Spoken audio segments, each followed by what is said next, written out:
एकदम जोहोलाव बिथांमोना ओंखारबोजोबबाय सावराय गावखौनो गाव खोब खाफाल गोनां होननानै सानना लादों। सिंगारफोरखौबो रादाय होखाबाय। खुलुमबाय नोंथांमोनखौ आंनि मोनसे गोदान भिडिअ बरायबाय। जोंहा दिनैनि एकदम बैसागु बोथोरनि सिजन फैलायबाय नालाय एकदम गिबि मिटिं आरोना बे गिबिं जथुमा बैसागु आफादनि बेयाव दिनै गासिबो थांखिफोरखौ लानाय जागोन, गासिबो आयदाफोरखौ सावरायनाय जागोन आरोना मा लाबोनाय जायो, सोरखौ लाबोनाय जायो, ना सिंगारा सोर, बेसेबां बाजेट, गासिबो अल टटेल सावरायनाय जागोन आरोना। गासिबो एसे माबाफोरखौ जायगानि माबाफोरखौ लेंहरनानै एसे दैदेनगिरिफोरखौ एसे गोरोंग्राफोरखौ लेंहरनानै सावरायनाय जादों। बिसोरनिफ्राय एसे साजेसन लानाय जादों आरोना। थ' ओंखायनो माने मा बाजेट खालामदों, बोरै मा खालामदों बेयाव सब सावरायनाय जागोन आरोना। नोंथांमोन आं बेखौ एसे देखायलांसै। मिटिंखौ अलरेडि माने मिटिंखौथ' आं लाइभ देखायनाय नंला, दा लास्टआव एसे देखायगोन। होमबाबो आं मिटिंखौ माबोरै जथुमदों बेखौ देखायगोन। माने फर्मेलिटि हिसाबै मिटिंखौथ' जेरावबो लाइभ देखाया नालाय, ओंखायनो माने आं लाइभ देखायथ'ला आरोना। मा थांखि लादों बेखौ देखायनोसै आरो सोर फैदों मिटिङाव एसे देखायना होनोसै आरोना। आं नायलांबाय थाबानो जाबाय नोंथांमोना। सावराय मेलाव नुजाथिफैनो हानाय गासै सुबुंफोर बेखिनियानो आरोना।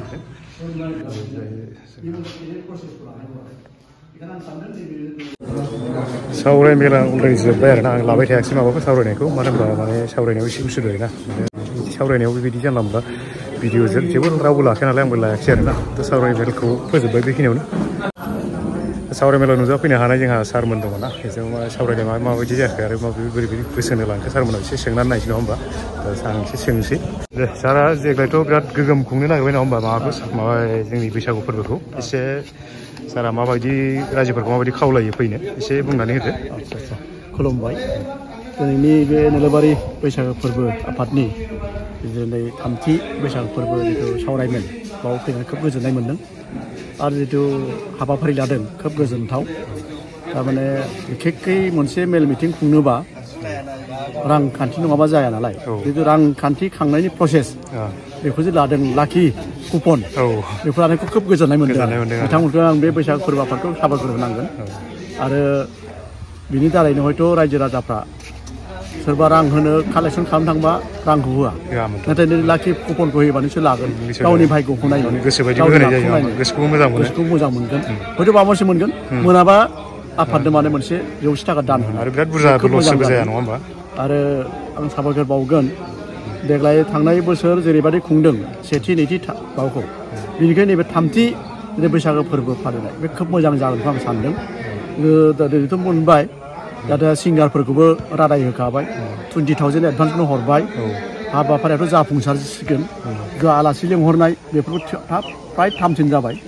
जों बिकेडब्लिउएसनि माने चिफ बेखौ लेंहरनायनि थांखि लादों। बेयाव फैयोबानो आरो मोजां जागोन। बेखायनो रायजो राजाखौ खावलायदों, गावनि हारिनि मोनसे हारिमु दिन्थिफुंनाय बैसागो फोरबो, बर' हारिनि गुबै माने बैसागो फोरबो, बेखौ जाहाथे फैनायाव बयबो गाजा गोमजायै फैलानानै सहाय होफैलायो। जाहाथे बे आंनि नङालै, बे नोलोबारियावसो पार्टिजों थाङा जाहाथे बिदि बुंनाया। गगामुग एबसु दुलाराय बर' फरायसा खौसे आफादाबो फालिदों, बावबो जों थांनाय नांगोन।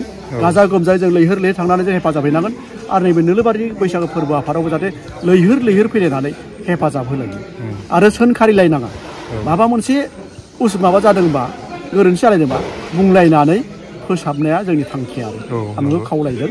जाहाथे गावजों गाव एना नङा, जोंहा माने इयुन जेनेरेसनखौ जाहाथे मेल बेजे खालामा। जों जाहाथे जाखांफुनाय जिथु बैसागो फोरबो आफादनि जिथु सोद्रोमाफोर जाहाथे सांग्राङै मावफुंलाङो आरो जाहाथे इयुन जेनेरेसनखौ जाहाथे मोजाङै फोरोंलाङो आं बेखौ खावलायदों आरो। जोंहा सारा जोबोद बेसेन गोसा बुंबाय आरोना, बेसेन गोसा बिबुंथि होबाय। दा आं माखासे दंबावो, माखासे आफादगिरि नेहाथारि दंबावो आरोना। बिथांमोनाव एसे माबा लानोसै, माबोरै मोनखो सावरायमेलखौ एसे सोंनायसै आरोना। सावरायमेलाव जोंना नै जोंहा एकदम जोहोलाव बिथांमोना ओंखारबोजोबबाय सावरायनानै। दे बोरै मोनखो दिनै सावरायमेला माबायदि साक्सेसफुल जाखो एसे बुंनानै होदो। ओरैनो मा थांखि लाखो खोन्थानो हागोन नामा एसे? गैजोबा एसे उनाव मोनफैदोंमोन नालाय थांखिफोरखौ आं बारा माबास्लाबदिया खोनास्लाबदिया, अब्लाबो आं उनाव आफादनि हिसाबै आं उनाव मिथिगोन होननानै आङो सिरि थादों आरो। नेहाथारिनिफ्राय मोनसे आफादगिरिनिफ्राय माबाखौ लानोसै ना होमबा? गासिबो आफादगिरिखौ बिनियावनो लानोसै। आरो माने जोंहा खौसेथि बर' सुबुं आफादनि आफादगिरि जोंहा गगामुग आनसलिकनि एसे आदाया दिनैनि सावरायमेलखौ माबायदि मोनखो ओरैनो जेनेबा माबायदि साक्सेसफुल जानाय मोनखो जेनेबा नैबे आइबिआव नोलोबारि रंजालि बैसागो फोरबोनि मेलाव खोब गोजोननाय मोनदों बेवहाय गोबां खोथा रायलायनाय जादों बिथांमोननि कमिटिया जेरैबायदि रायलायदों जेरैबायदि थिरांथा लादों बेहाय मोनसे लाखि कपन द्र होनायनि मोनसे थिरांथा लानाय जादों आरो बेजों लोगोसे बिथांमोना साननैनि हाबाफारि लानाय जादों बे साननै हाबाफारियाव बिथांमोना मोसानाय मुसुरनायजों लोगोसे माखासे बादायनाय जेनेबा गेलेलायनाय दिरुं बोनाय थिंख्लि बुख्रुबनाय आरो बायदि बायदि बिथांमोना कम्पिटिसन होनायनि मोनसे थिरांथा लादों दिनै बिथांमोननि मेलाव नुजाथिफैनो हानानै गावखौनो गाव खोब खाफाल गोनां होननानै सानना लादों आरो बिथांमोननि साननाय हनाय गासैबो मावलांनाय हाबाफारिफ्रा गासैबो जाफुंसारथों होननानै आंनि फालनिफ्राय आङो मोनसे आसा होनाय जादों आरो गोजोनथों जाबाय दे बिदिबा आफादनि मानसिफ्रा नै दिनैनि सावरायमेलखौ एसे बुंनानै होदो बोरै बोरै जालांखो ओरैनोथ' माने लानाय जायाखै नालाय मिथिङाव मा खोन्थादोब्रा एसे मा सावरायखो मा थांखि लाखो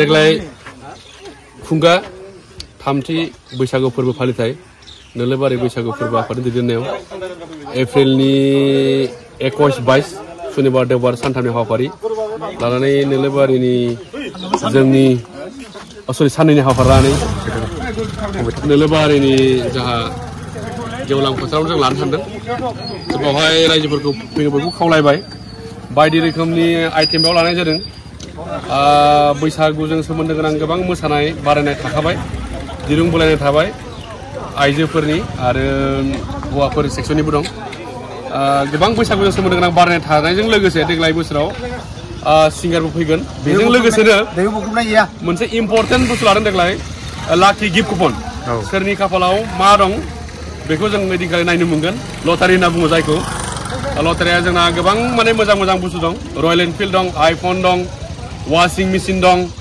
ओमफ्राय स्कुटि दं बिदिनो मोजां माखासे बुस्थु दं बिदिनो स' बयबो बाहागो लागोनखौ आसा खालामबाय आरो टिकेटखौबो लागोन आसा खालामबाय बेनोसै आरो बैसागुनि साननै प्रग्रामाव बयखौबो फैनानै गोसो गुदुंजों बाहागो लाफैनो खावलायबाय बे जेनेबा बे लाखि गिफ्ट कुपन सोरबाफोर लानोथ' गोसो जागोन नङा होमबा सोरबाफोरखौबा माने मानसिफ्राथ' दानि जुगाव अनलाइनसो लायो नालाय बिदिनो कन्टेक्ट नाम्बार होनो हागोन नामा सोरनिखौ जेनेबा सोरनाव कन्टेक्ट खालामबा मोनगोन बे कन्टेक्टआ जोंनाव अलरेडि दं आफादगिरिनि दं नेहाथारनि दं प्लास माखासे जोंना माखासे जों कन्टेक्ट होगोन कुपनाव बे कुपनाव होनाय बायदि लानो हागोन लोगोसे प्लास लाखि गिफ्ट कुपनखौ वाट्सएप फेसबुकनि गेजेरजोंबो अनलाइनबो लानो हागोन बेखिनि फेसिलिटिखौ जों होनाय जादों आरो आच्छा जागोन दे बिदिबा दानिया जोंना मा जायाखै दानि सार बुंनाय बायदि जोंना माने फैसा खांनाय मानाया डनेसन माने बिराद फैसा खाङोमोन आरोना नै दानि देग्लायनि सिस्टेमजों मा जाखो माने एसे लाखि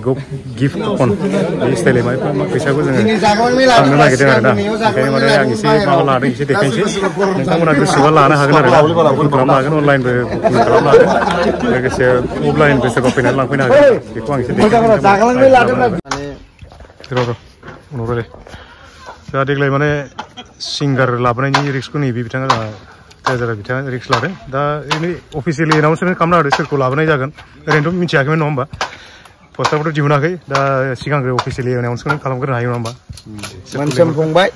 मोनसोम फंबाय ओरैनो लोगोसे फैफाबावगोन खनगिरि फेमेल आर्टिस्ट ओमफ्राय नामखौ फिक्स खबर लाथ'गोन दा लानोसै सोरखौ लाबोमारनाय जागोन दिनै माने एग्रिमेन्ट दं नालाय मोनसोमजों जासिगोन जा दसे समनि उनाव एग्रिमेन्टआ बिनि उनाव फाइनाल खोन्थानो हागोन नोंथाङा आच्छा डेटआ ओरैनो माला फिक्स खालामाखै जेनेबा डेट ओरैनो बे बैसागुनि डेटआ माला जागोन जेनेबा प्रग्रामनि डेटआ आरो एप्रिलनि 20-21 खालार